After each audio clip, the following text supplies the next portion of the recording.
He thought the hurricane had simply damaged the old barn. But when the farmer opened the doors, he saw a cocoon that shouldn't have been there. Within 24 hours, the entire area was cordoned off, and his land became the center of an investigation. Subscribe and write in the comments which city you are watching from. The morning after the storm felt heavier than any Lucas Haynes could remember in years. Not just in the air, though the air itself was thick and swollen with leftover humidity, the kind that clung to the skin and made each breath feel weighted. It was something else, something in the silence of the land. Storms in Texas came and went. They tore things apart, snapped branches, shook barns. But afterward, the world usually exhaled, relieved to have survived another onslaught. This time, the land did not exhale. It held its breath. Lucas stood on the porch of his small farmhouse, surveying the damage, while rubbing the back of his neck with a slow, tired motion. He hadn't slept much. Storms of that magnitude rarely came this far inland, not with that intensity. Wind had screamed all night against the windows, tearing at shingles, rattling the gutters, and the rain had come down in hard diagonal sheets, drumming on the tin roof like an angry fist that wouldn't stop. Now that the sky was pale and exhausted, the true aftermath revealed itself. Fallen branches were scattered across the yard. The wooden fence around the pasture was splintered in 3 places, fresh wood exposed where jagged ends stuck outward like broken bones. The old pecan tree that had stood near the pond for as long as he'd lived had been ripped from the earth. Its massive roots curled upward like the fingers of a creature that had tried to claw its way out of the soil. He stepped down from the porch, his boots sinking slightly into the wet ground. The earth was dark and saturated, still trembling with the memory of the storm. Lucas was used to assessing damage alone. He lived alone, and he had lived this way since his wife passed years ago. The farm was his inheritance, his burden, and his last connection to the people he had loved. He wasn't a man of many words or much outward emotion, but today he felt something stirring in his chest. Fatigue mixed with unease. He had seen storms. He had rebuilt more times than he cared to count. But something about this felt different. Molly, his old Australian shepherd mix, usually quick to follow him anywhere, stayed near the porch.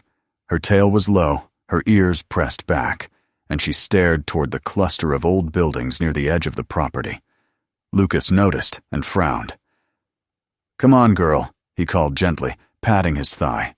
The dog only whined, a soft, trembling sound, and shifted backward until her hind paws touched the first step of the porch. She wasn't afraid of storms. She wasn't afraid of much at all. But she was afraid now, and her gaze was fixed in one direction. Lucas followed the line of her stare. The old barn, or more precisely, the oldest barn, the one his father had built nearly 40 years ago when the farm had been larger, when there were more cattle, when the land had seemed full of possibilities. That barn had outlived storms, droughts, and even a small fire 15 years earlier when lightning struck the roof. It creaked and sagged in places but stood stubbornly, as if unwilling to leave its place in the world. Lucas rarely used it anymore, except for storage. Something about it carried too much weight. His father's tools were still inside, along with piles of things Lucas had never thrown out, and the barn's dim, musty interior always made him feel a little like a child again. Small, cautious, never entirely comfortable. He walked toward it across the uneven ground, navigating fallen debris. Closer now, he could see that the storm had taken a harder toll on the barn than anything else on the property. A section of the roof had partially collapsed inward, leaving a jagged opening where morning light filtered through. The outer wall had buckled in one corner, and fresh cracks ran down the planks, exposing pale wood beneath the worn red paint.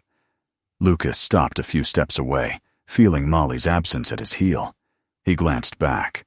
She hadn't moved from the porch. Her body was tense, eyes locked on the barn with growing alarm. "What the hell spooked you?" he murmured. He took a breath and pulled open the barn door. The hinges groaned loudly, almost shuddering, and the smell that seeped out made him pause. It wasn't the usual scent of dust, hay, and old wood. It was sweeter somehow, but also bitter, like rotting fruit mixed with something sharp and chemical. The warm air inside felt too thick, heavier than it should have been in the cool morning. He stepped inside. The barn was dim, except for the strip of light pouring through the damaged roof. Dust motes floated lazily in the beam, rising and falling like drifting snow. The far end was swallowed in shadow. As Lucas moved forward, his boots crunched over debris. Broken pieces of roofing lay scattered across the floor, damp from the rain that had come through the opening. He glanced around, expecting to find a fallen rafter, or maybe an animal that had taken shelter during the storm. Maybe that's what Molly had sensed, a raccoon or a coyote pup. But then he heard it. At first it sounded like water, a slow, rhythmic drip from somewhere deeper inside. Drip, drip, drip. Then another sound layered beneath it, a faint, almost wet rustle, as though something were shifting or sliding across a slick surface. Lucas narrowed his eyes and followed the noise, his heartbeat rising with each step. The smell grew stronger as he approached the back corner of the barn, the warmth, too. He lifted his hand to wipe at his forehead and realized he was sweating. The air here was wrong, too humid, too warm, almost suffocating. It reminded him of walking into a greenhouse in midsummer. Then he saw it.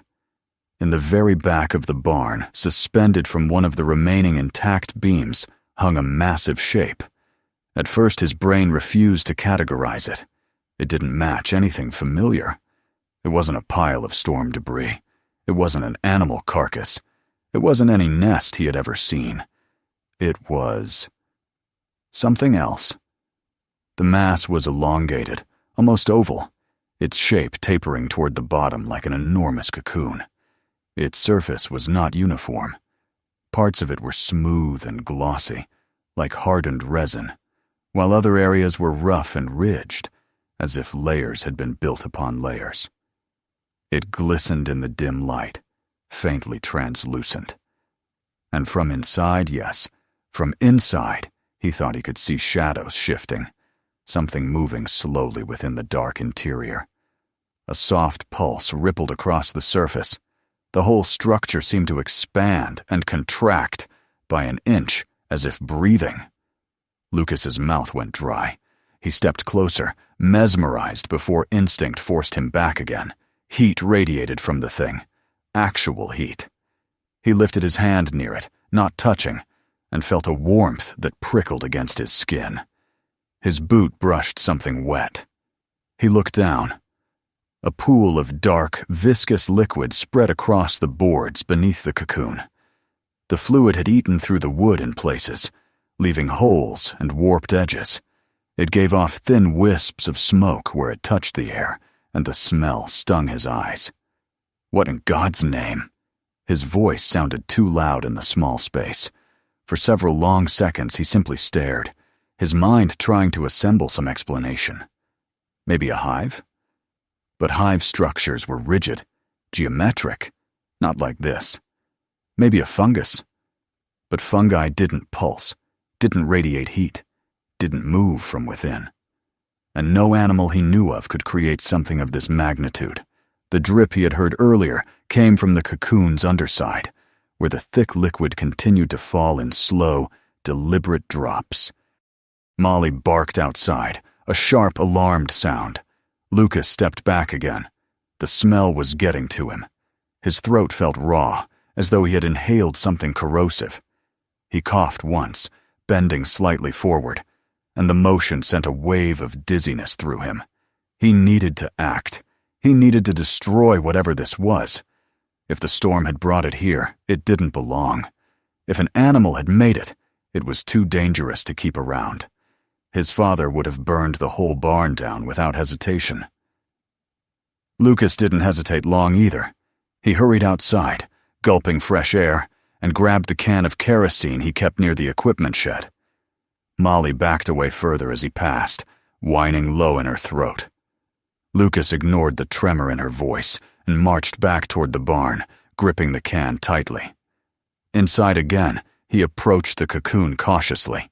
His throat stung in the warm, sweet, bitter air. He splashed kerosene over the mass, watching the liquid slide down the ridges and drip onto the floor below. The cocoon didn't react. It pulsed steadily, like a slow heartbeat.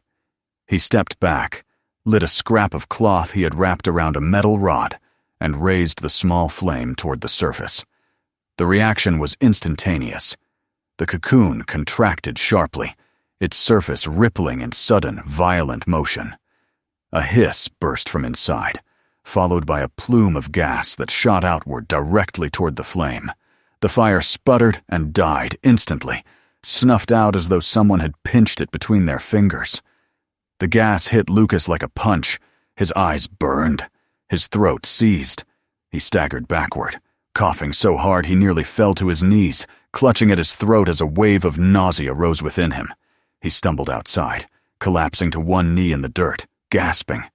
Molly barked frantically but did not approach him. His hands were shaking. His skin felt tight, as if it were reacting to whatever that thing had expelled. He wiped his forearm across his face and saw redness spreading across his skin. Small patches inflamed as though from a chemical burn. He had never felt fear like this. Not from storms, not from wild animals, not even from the sickness that had taken his wife. This was different. This was fear that came from something he couldn't name, couldn't categorize, couldn't understand. As he knelt in the dirt, forcing his breathing into some kind of rhythm, he looked back at the barn. Through the open doorway he could hear the faintest sound, low and steady. A hum, almost. A vibration that seemed to resonate through the wooden boards. It reminded him of the thrum of machinery, except no machinery was inside. The thing inside was alive. And it wasn't done growing. Lucas stood on shaking legs and backed away until he reached the porch again, where Molly waited with frightened eyes. He gave her a slow stroke behind the ears, though his hand still trembled.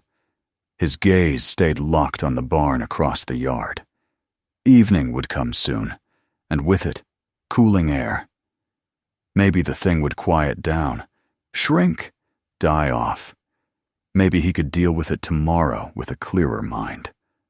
But in the dimming light, even from this distance, he could still see the faint movement of the barn's broken boards, and hear that low, unsettling hum that had begun after the storm. It was not the land holding its breath after a long night. It was something else breathing.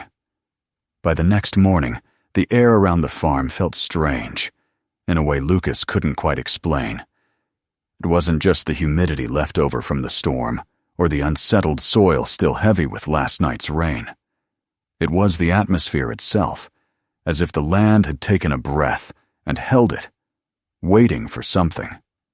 When Lucas opened the door and stepped outside with his coffee, the silence around the yard felt wrong. Even the birds seemed to have abandoned the place. Normally, after a storm, the world woke with frantic energy crows calling, insects buzzing, frogs croaking from the pond. Now there was only the faint whistle of a distant breeze and the slow drip of water from the broken gutters. Molly emerged behind him, but only far enough to put her paws on the porch's edge. Her nose twitched, and she lowered her head with a soft whine. Lucas didn't need to guess what she smelled. Even from here, there was a faint sweetness drifting from the direction of the old barn. It wasn't as overpowering as inside, but noticeable enough to raise the hairs on his arms. He took a sip of coffee and watched a thin wisp of steam curl upward. His throat still felt raw from the gas he had inhaled the day before. Red patches dotted the skin of his arms, stinging every time a bead of sweat slid across them. He had considered going to a doctor in town, but something in him resisted. He didn't want to explain what he had seen, didn't want anyone accusing him of exaggeration or imagining things. And yet, he knew he couldn't just ignore it. Not anymore. He set the mug down and took a deep breath before walking toward the barn again. Molly barked urgently, as if begging him not to, but he kept going, his steps slow but purposeful. The morning light slanted across the yard, illuminating damp patches of soil. As he approached the barn, the smell thickened.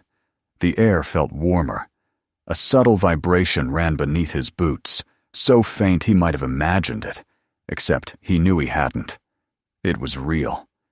Inside the barn, the cocoon was no longer a silent, grotesque ornament. Its pulse had grown stronger, visible from across the room. The entire mass expanded and contracted rhythmically, and the shadows inside moved more clearly than before. The heartbeat-like throb echoed faintly through the rafters, the way a distant bass drum vibrates through walls. The pool of dark fluid beneath it had widened, the wood beneath eaten away until small holes revealed the dirt below. The surface of the liquid rippled occasionally, disturbed by fresh drops falling from the underside. Lucas stepped back instinctively, his stomach twisted. He couldn't handle this alone. Even his stubborn pride had limits. Whatever this was, it was growing too fast to be anything normal. He left the barn and headed toward the house, grabbing his phone from the kitchen counter. His fingers shook slightly as he dialed the university's agricultural department. He didn't expect anyone to pick up early on a weekday morning, but someone did. A young voice answered, Dr. Alan Curtis, a newly appointed biology researcher. Lucas didn't bother with pleasantries. He described the structure in the barn as best he could. The heat, the movement inside, the liquid, the reaction to fire. The silence on the other end stretched long enough that Lucas wondered if the call had dropped. I'm on my way, Curtis finally said. Don't go near it again. The call ended abruptly. Lucas found himself staring at the silent phone, unsure what he felt. Relief, fear, or embarrassment for sounding insane. He ran a hand through his hair and let out a slow breath. At least someone was coming. An hour later, a dusty gray sedan rolled down the gravel drive. A young man in khakis and a wrinkled button-down shirt stepped out, adjusting his glasses nervously. He introduced himself quickly before grabbing a small case of instruments from his passenger seat. Lucas led him toward the barn, observing how the biologist's confident stride slowed with each step closer. The smell hit him before they reached the doorway, and Curtis recoiled slightly. Inside, the cocoon seemed even more monstrous under the late morning light. Curtis froze at the threshold, staring. His pupils widened behind his glasses. Lucas watched the man's face pale as he took in the scale of the thing. This isn't right, Curtis whispered. He moved inside slowly, pulling a handheld device from his kit. He pointed it toward the cocoon, and a soft beeping began. Curtis frowned, tapped the device, and tried again. The beeping intensified. It's producing heat, he said quietly. A lot of it. And the gas levels. He coughed once and stepped quickly back toward the cleaner air near the door. This is a colony, not a single organism, a communal biological structure. But I've never seen anything even close to this size, Lucas swallowed. What does that mean? Curtis rubbed the side of his neck. It means it's alive, actively developing. And based on the pattern of the heat signatures, he hesitated. It looks like it's entering a second phase of growth. That thing's getting bigger, Lucas said bluntly. Fast. Curtis glanced at the cocoon again, and then pulled out his phone. I need to call the environmental response team. Within 2 hours, large white trucks appeared on the road leading to the farm. Men and women in pale protective suits stepped out, their faces obscured behind visors. They moved with calm, practiced efficiency, setting up equipment around the barn. A portable air monitoring station was assembled within minutes. They placed caution markers in the yard and instructed Lucas to stay at least 50 feet away from the structure. Molly barked from inside the house, her fear now a constant background noise. The team took samples, recorded data, and communicated in clipped, tense instructions. Lucas watched from a distance, feeling both exposed and strangely relieved. Whatever was happening here was no longer just his burden. Experts were involved now, people who knew how to identify biological threats. But as the afternoon wore on, Lucas noticed something unsettling. The people in the suits were no longer confident. Their movements became more urgent, their voices louder, their instruments more frequently checked. One man approached Curtis with a tablet, showing him readings too far away for Lucas to see. Curtis's expression tightened. Eventually, Curtis approached Lucas near the porch. His face was grim. "We need to evacuate the area," he said. "Not just you, everyone nearby." Lucas stared at him. "Why?" Curtis swallowed. "Whatever that colony is, it's producing a combination of toxic gases, ammonia, hydrogen sulfide, and something else we can't identify yet. Levels are rising quickly. If the internal pressure reaches a critical point, the entire structure could rupture." Lucas felt a cold knot form in his stomach. "Rupture? Like a bomb?" Curtis nodded. "A biological one. The release could contaminate several square miles." Lucas looked toward the barn. The cocoon was pulsing faster now, as if reacting to the commotion around it. The shadows inside writhed with more movement. A tremor ran through the mass, and a shiver prickled down Lucas's spine. The authorities arrived shortly after local deputies first, then state officials. They set up temporary barricades along the road and ordered neighbors to evacuate. People came out of their houses in confusion, some asking questions, others protesting. A few filmed everything on their phones, broadcasting live as if this were entertainment rather than an emergency. Lucas kept his distance, feeling both responsible and powerless. The land he had lived on his entire life had become a danger to everyone around him. By dusk, the farm was surrounded by flashing lights and warning tape. Teams of specialists moved in and out of the barn, emerging with more worried faces each time. Lucas overheard fragments of conversation. Accelerating growth, pressure buildup, structural instability. He saw one of the scientists peel back a section of the barn wall, revealing wood that had been dissolved in places, as if eaten by acid. The cocoon's surface now glowed faintly with heat, visible even without instruments. And beneath that trembling, rippling skin, the movements inside had become unmistakable. They weren't random shifts anymore.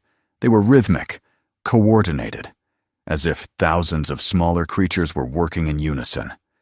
Curtis approached him again, this time with a clipboard and a hard set to his jaw. "We've reached a decision," he said. "The colony can't be studied in its current state. It's too unstable. We have to destroy it." Lucas breathed out slowly. "Then why haven't you? You've been here all day." Curtis gestured toward the barn. "Because we can't get close enough. The structure of the building is too compromised. We can't set charges in the right places without risking premature rupture. And if that happens—" He didn't finish the sentence. He didn't need to. Lucas looked at the barn again. He knew every inch of it. He knew where the beams were thickest and where the floorboards were weakest. He knew which parts could bear weight and which would collapse with a single misstep. He had played in there as a boy and labored in it as a man. Even in its damaged condition, he could trace its bones in his mind. When Curtis spoke again, there was a tremor in his voice.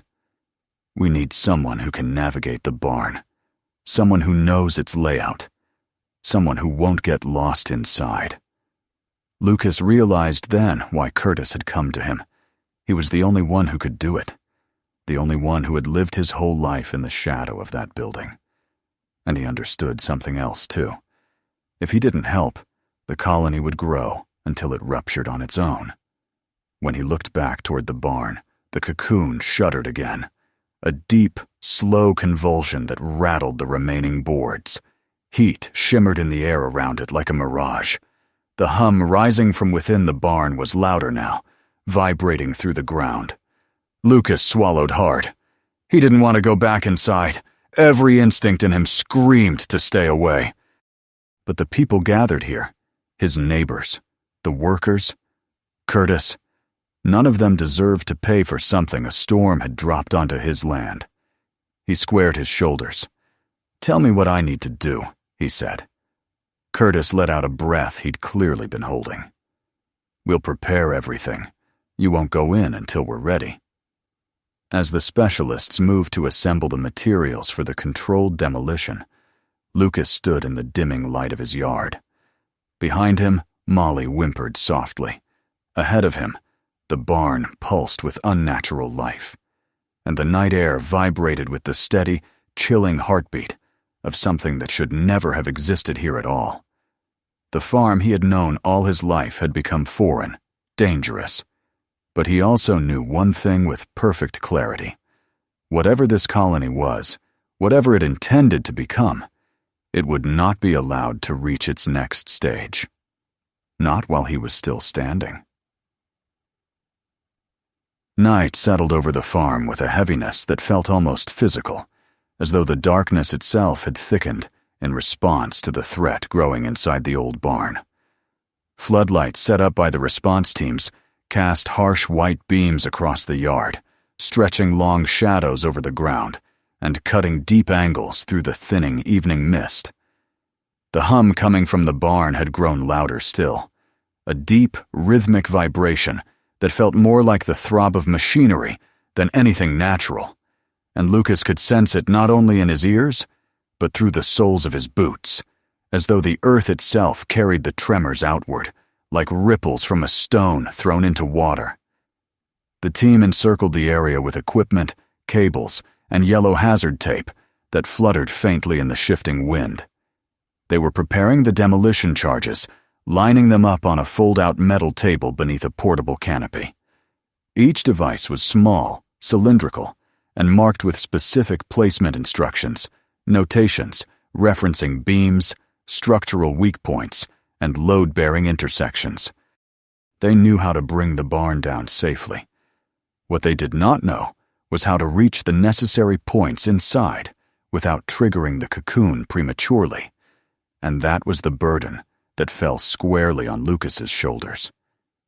He watched them work while standing near the porch, Molly pressed against his leg. The dog trembled whenever the hum from the barn surged, and Lucas reached down to stroke her head. His hand lingered there longer than usual. He felt guilty for what she had been forced to witness these last 2 days, for the fear she didn't understand, for the tension that had permeated even the safe corners of their home. He whispered something low to her, nothing meaningful, just a reassurance that rang hollow even in his own ears. She remained glued to his side. Curtis approached him with a sealed protective suit draped over one arm and a clipboard tucked under the other.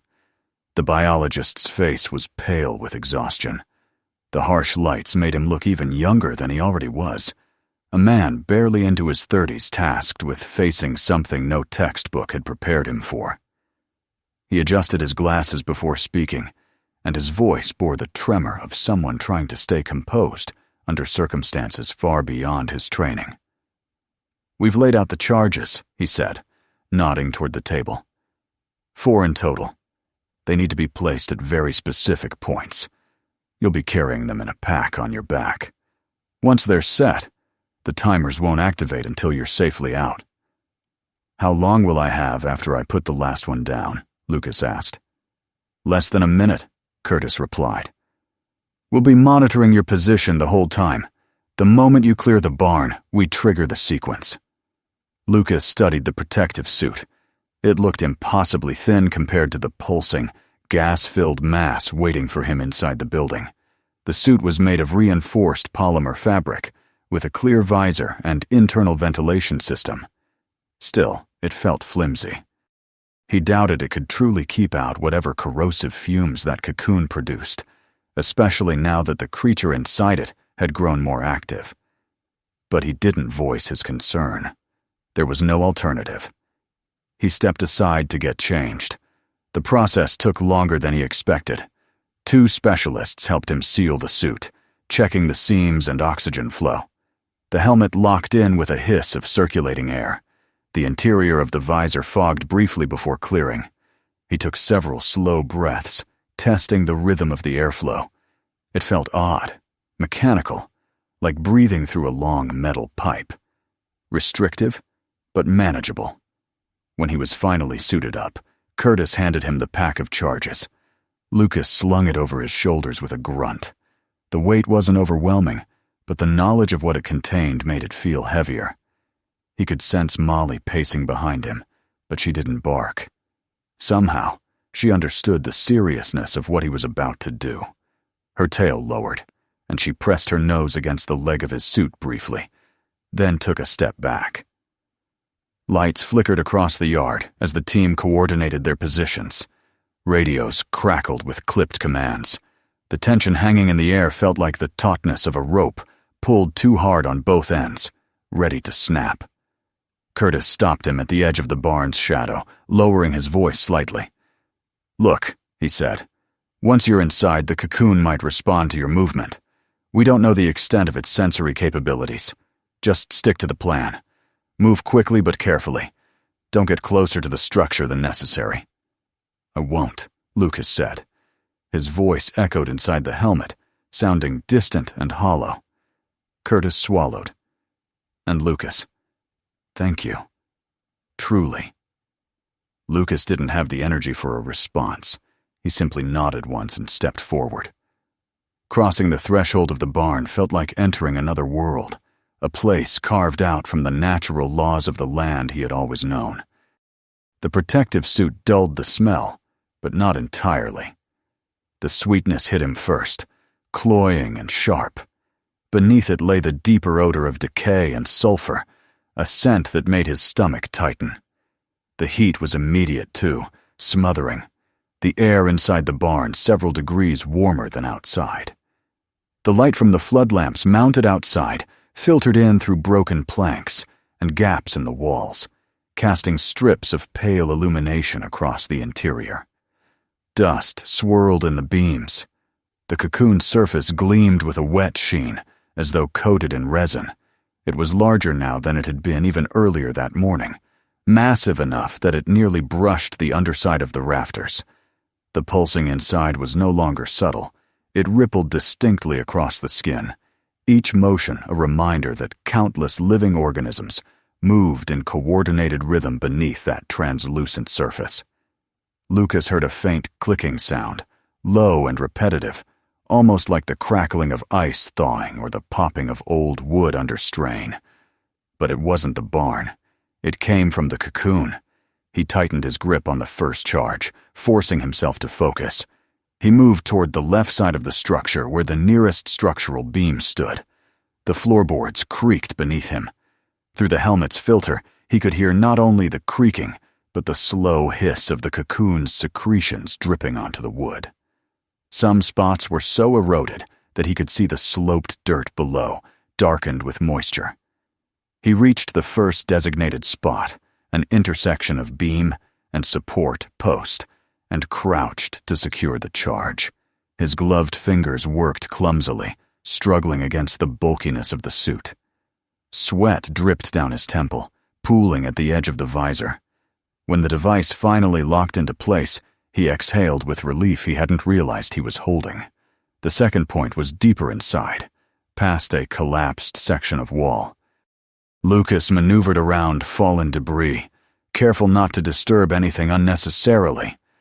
The cocoon shivered as he passed it, emitting a low groan that reverberated through the air.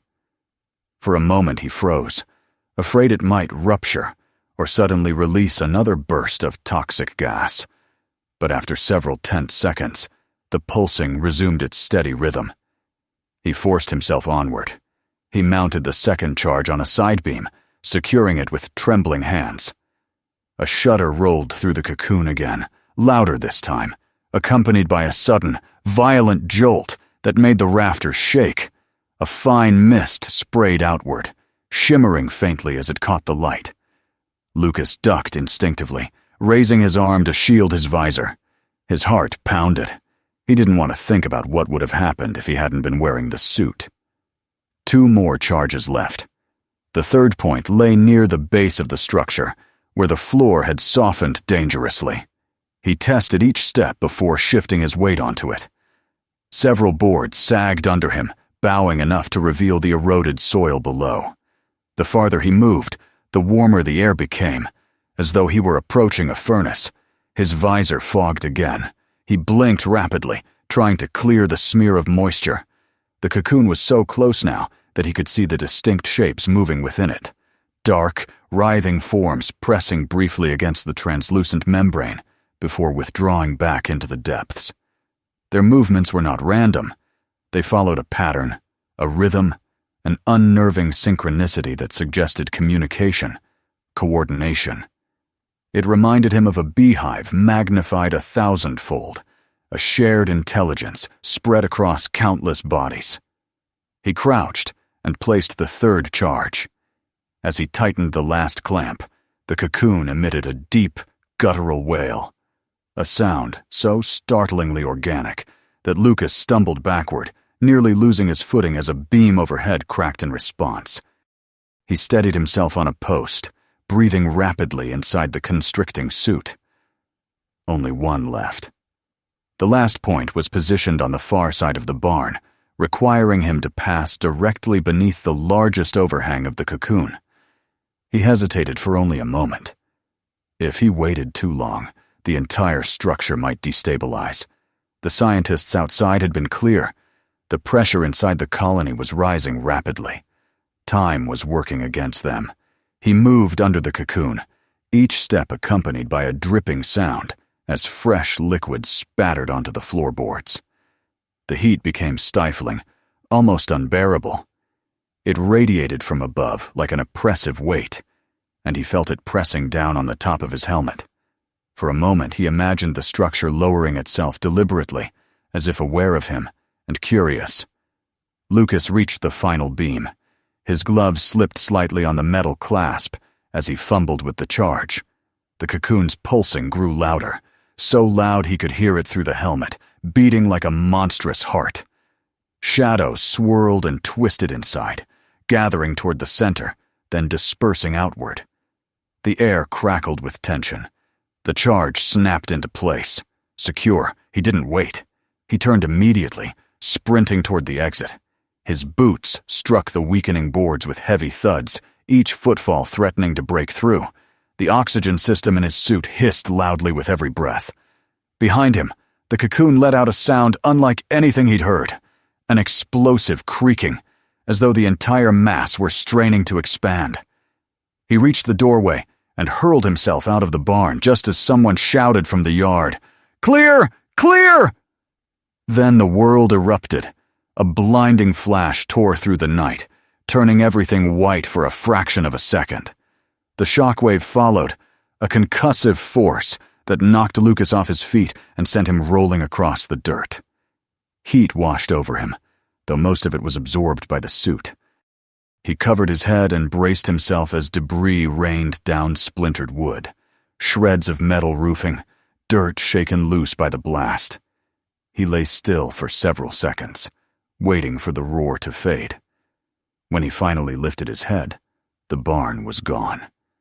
In its place stood a smoldering crater surrounded by charred fragments of wood. Flames licked at the remaining walls before the response team sprayed them down with foam. Thick, dark smoke curled upward into the night sky. The cocoon had been obliterated. No trace of its structure remained intact. The fire and chemicals from the charges had incinerated the contents, neutralizing the toxic compounds before they could spread into the air. Lucas felt the tension drain from his muscles in a slow, heavy wave. It was over. The threat had been contained. but the relief was short-lived. As members of the response team helped him sit up, Lucas stared at the blackened pit where the barn had once stood. He felt hollowed out. That barn had been more than a building. It had held his father's memories, his family's tools, pieces of his life he had never brought himself to throw away. Now all of it was gone, consumed in an inferno he had helped initiate. Curtis approached him, his expression somber. "You saved a lot of lives," he said quietly. "If that colony had ruptured naturally, the damage would have been catastrophic. This was the best outcome." Lucas nodded, but the words barely registered. He removed his helmet slowly, letting the cool night air wash over his face. His hair was damp with sweat. His throat ached. He felt drained, as though the events of the last 48 hours had siphoned the strength from his bones. Molly ran toward him from the porch as soon as he stood, barking once before pressing herself against his leg. He knelt and wrapped his arms around her, burying his face in her fur for a long moment. The team continued their work late into the night, collecting soil samples and securing the perimeter to prevent contamination. Lucas moved through the motions numbly, answering questions when asked, offering what little assistance he could. But his mind kept drifting back to the barn, remembering how it had looked in his childhood, how the smell of hay and leather used to greet him when he opened the door. He saw flashes of his father, tall and broad-shouldered, teaching him how to tie knots and sharpen tools. Those memories felt impossibly distant now, like echoes from another lifetime. It took days for the cleanup efforts to conclude. Heavy machinery came to remove the remaining debris and scrape away the top layer of tainted soil.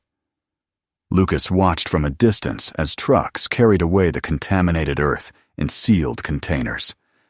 The crater was eventually filled and leveled, leaving a bare patch of land that looked freshly opened, raw and unhealed. When the teams finally left and the roadblocks were removed, silence returned to the farm. But it was a different silence from before, softer, calmer, and not weighted with dread.